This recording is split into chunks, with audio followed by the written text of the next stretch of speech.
Estimados amigos, estimados irmãos, as nossas saudações fraternas a todos que nos assistem, que nos ouvem nessa ocasião. Sejam bem-vindos a mais um Evangelho no Estúdio, programa que nós preparamos com muito carinho a todos, com o objetivo de levar palavras de bom ânimo, de alegria e uma mensagem do nosso Evangelho segundo o Espiritismo, algumas pequenas pílulas, né, de bom ânimo, de instrução e de norte para esses dias tão tumultuados que a gente está vivendo por aí. Mas para demarcar o início da leitura desta ocasião, vamos nos recolher numa singela oração, cerrando os olhos, acalmando a nossa respiração, tentando pacificar um pouquinho que seja o nosso coração, e nos sentindo que nós somos envolvidos pelos braços amorosos de Jesus de Nazaré, o nosso mestre e amigo que veio até nós, atendendo a nossa súplica, atendendo os nossos medos, nos cobrindo com energia positiva, nos cobrindo com energia de bom ânimo, de alegria e de confiança. Obrigado, Mestre Jesus, pela tua presença. Obrigado, Deus, Pai da vida, Pai do cosmo, por tudo que temos, por tudo que somos. E guia-nos, ó amado anjo guardião, nessa ocasião, clareando a nossa consciência, clareando o nosso coração, nos encorajando para abrirmos os olhos e vermos a luz e caminharmos pela luz. Que assim seja. Então, queridos amigos, vamos lá. O tema desse encontro é do capítulo 5 ainda do Evangelho segundo o Espiritismo, chamado Tormentos Voluntários. Tormentos voluntários. E diz assim, o item 23. Vive o homem incessantemente em busca da felicidade, que também incessantemente lhe foge, porque felicidade sem mescla não se encontra na Terra, no planeta Terra. Entretanto, malgrado as vicissitudes que formam o cortejo inevitável da vida terrena, poderia ele, pelo menos, gozar de relativa felicidade, se não a procurasse nas coisas perecíveis e sujeitas às mesmas vicissitudes. Isto é, nos gozos materiais, em vez de a procurar nos gozos da alma, que são um prelibar dos gozos celestes, imperecíveis, em vez de o procurar na paz do coração. Única felicidade real nesse mundo, e ele se mostra ávido de tudo o que o agitará e turbará, e coisa singular ainda por frente. O homem, como que de intento, cria para si tormentos que está nas suas mãos evitar. Olha só, vou até repetir essa parte. O homem, como de intento, cria para si mesmo dores de cabeça que está nas suas mãos evitar. Haverá maiores do que os que derivam da inveja e do ciúme? Para o invejoso e o ciumento não há repouso. Estão perpetuamente febricitantes. O que não tem e os outros possuem, lhes causam insônia. Dão-lhes vertigem os êxitos dos seus rivais. Toda a emulação para eles se resume em eclipsar os que lhes estão próximos. Toda a alegria em excitar nos que se lhes assemelham pela insensatez. A raiva do ciúme que os devora. Pobres e insensatos, com efeito que não imaginam sequer que, Amanhã talvez terão de largar todas essas frioleiras cuja cobiça lhes envenena a vida. Não é a eles, de certo, que se aplicam essas palavras. Bem-aventurados os aflitos, porque serão consolados. Visto que suas preocupações não são aquelas que têm no céu as compensações merecidas. De que tormentos, ao contrário, se poupa aquele que sabe contentar-se com o que tem, que nota sem inveja o que não possui, que não procura parecer mais do que é?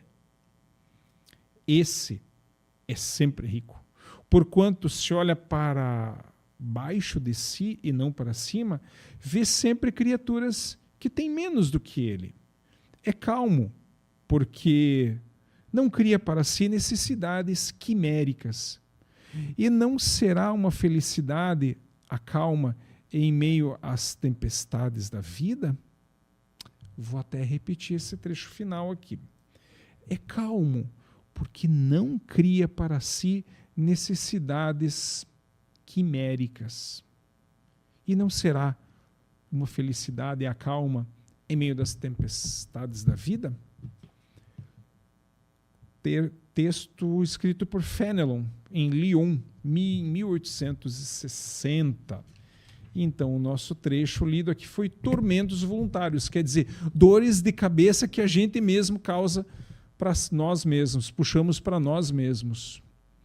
O Evangelho nos chama a atenção justamente para isso, para nos nortear, para dizer, olha, o caminho é por aqui, não procure ficar inventando muita moda, porque depois dá dor de cabeça, dá problema. Porque muitas vezes nós apoiamos a nossa felicidade única e exclusivamente nas coisas materiais, na matéria, nas coisas, se esquecendo que nós somos espíritos imortais e que estamos vivendo uma experiência material para aprendizado nosso. Mas nós não somos isso aqui, essa matéria. Nós somos um espírito que anima a matéria. Então a gente não precisa se preocupar excessivamente com a matéria. O Evangelho não está dizendo aqui para a gente morar numa chupana de palha no meio do mato, onde a bagunça impera e o desleixo também impera. Não, de forma alguma. O Cristo não coloca isso, não é dessa forma. Porém, a gente tem que entender o seguinte, que nós possamos ter aquilo, conquistar aquilo que nós temos com capacidade, temos as comportas ideais para dar vazão. Nem mais e nem menos. Sempre procurar a melhoria, mas que essa melhoria não nos traga tormentos, dores de cabeça gigantescas, onde eu tenho que andar de carro blindado, onde eu tenho que colocar cerca elétrica, cachorro bravo, 10 tipos de alarme, grade na janela, tudo isso para poder viver. Será que isso é agradável? Não, isso não é agradável. Ou então nós gastarmos horas e horas se preocupando única e exclusivamente com o corpo físico, em detrimento de uma refeição agradável com a família, que às vezes pode ter polenta, frango assado, uma carne de panela ou uma costela assada, batata, alguma coisa assim, porque tem pessoas que não comem isso se preocupando única e exclusivamente com o peso, né? Ou detalhes minúsculos, e se esquecendo de que o convívio familiar em torno da mesa, em torno da refeição, é uma bênção. É uma baita de uma bênção que a gente cultiva. Então, essa reflexão que nós fazemos nesses dias tão tumultuosos, quais são as escolhas que nós estamos fazendo? Pois nós somos espíritos que têm uma coisa chamada livre-arbítrio. Posso fazer o que eu quiser. O que eu quiser eu posso fazer, só que eu vou arcar com as consequências disso. Portanto, que nós tenhamos sabedoria para escolher o que a gente quer e o que a gente vai usufruir.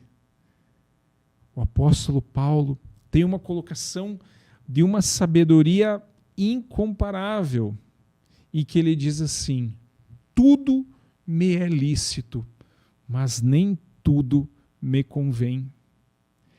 Essa colocação, tudo me é lícito, mas nem tudo me convém, ela envolve o nosso ser em uma profunda reflexão. Eu paro de olhar para fora, de ficar invejando o cara que trocou de carro, o cara que comprou outra casa, o cara que trocou de roupa, isso e mais aquilo. Eu paro de olhar para fora e passo a olhar para dentro e ver, será que realmente eu preciso disso? Será que eu preciso me endividar tanto assim e depois ter que ficar lutando com o cartão de crédito para pagar as prestações e trazendo para mim dores de cabeça que eu mesmo escolhi? Será que vale a pena isso? Ter que me ausentar do convívio familiar para fazer muito mais hora extra para pagar uma dívida que eu contraí que, se eu pensar bem, nem me trouxe tanta alegria, tanto prazer assim? É isso que o Evangelho nos chama a atenção, para que a gente tenha o senso de análise, o senso de observação, e pegando essas palavras do apóstolo Paulo, que a gente possa realmente fazer esse juízo. Isso é bom para mim? Isso vai me trazer algum bem? Ou isso vai me custar um monte e eu vou ter uma tremenda de uma dor de cabeça depois? Então, meus amigos, meus irmãos, fica aí para essa semana. Se algumas dores de cabeça que a gente está vivendo hoje não foi por escolhas feitas lá atrás, provavelmente sim. Então, aí não tem como voltar atrás e mudar. Porém, nós temos plena capacidade de, daqui para frente, com as palavras do nosso Evangelho segundo o Espiritismo, desse norte que o Cristo nos traz, a gente pensar antes de fazer as coisas, antes de encostar o cartão de crédito, antes de tomar determinadas decisões, principalmente elas de ordem material. Busquemos, pois, então, a simplicidade, busquemos, pois, a humildade, mas busquemos também o capricho, o cuidado, o belo, a harmonia, todas essas virtudes e esses valores que fazem os nossos olhos brilharem também. Então, esse é o nosso convite para essa semana. Desejamos a todos uma semana com muita luz, com muito bom ânimo e até a nossa próxima oportunidade. Um grande abraço da equipe do Evangelho no Estúdio. Até a próxima oportunidade. Um grande abraço a todos. Que assim seja.